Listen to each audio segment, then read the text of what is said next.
మంత్రి కోమటిరెడ్డి వెంకటరెడ్డిపై ఫైర్ అయ్యారు మాజీ మంత్రి జగదీష్ రెడ్డి. మంత్రి హోదాలో కోమటిరెడ్డి వెంకటరెడ్డి ప్రవర్తన ఆటవికంగా ఉందని విమర్శించారు.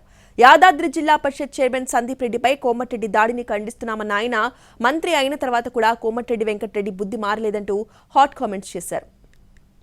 ఎందుకు వస్తుంది నీకు అంత కోపం? ఎందుకంత అధికార మదం? నీ అధికార మదాన్ని అంచడం పెద్ద సమస్య కాదు, ప్రజలు అంచేస్తారు. నువ్వు విష్ణువు దొరకంటే నిజాం కంటే పెద్దవాళ్ళం అనుకుంటారు మీరు ఎవరికి వాడు. కానీ నల్గొండ జిల్లా చైతన్యం ముందట మీరు దేనికి పనికిరాదు. నేను పోలీస్ కమిషనర్ కూడా విజ్ఞప్తి చేస్తున్నా, నీ అత్యుత్సాహం ప్రదర్శిస్తున్న పోలీసులు అవుతున్నారు. ఆయన ఇన్స్పెక్టరా, సబ్ ఇన్స్పెక్టరా, ఏ రకంగా బాడీ టచ్ చేస్తాడో ఒక క్యాబినెట్ హోదాలో ఉన్న ప్రజాప్రతినిధిని ఇవేవి భయపెట్టలేవు, ఇవేవి ఆపలేవు. ఈ చిల్లర దాడులు, నీ వెకిలి మాటలు, వెకిలి చేష్టలు ప్రజల్ని భయపెట్టలేవు.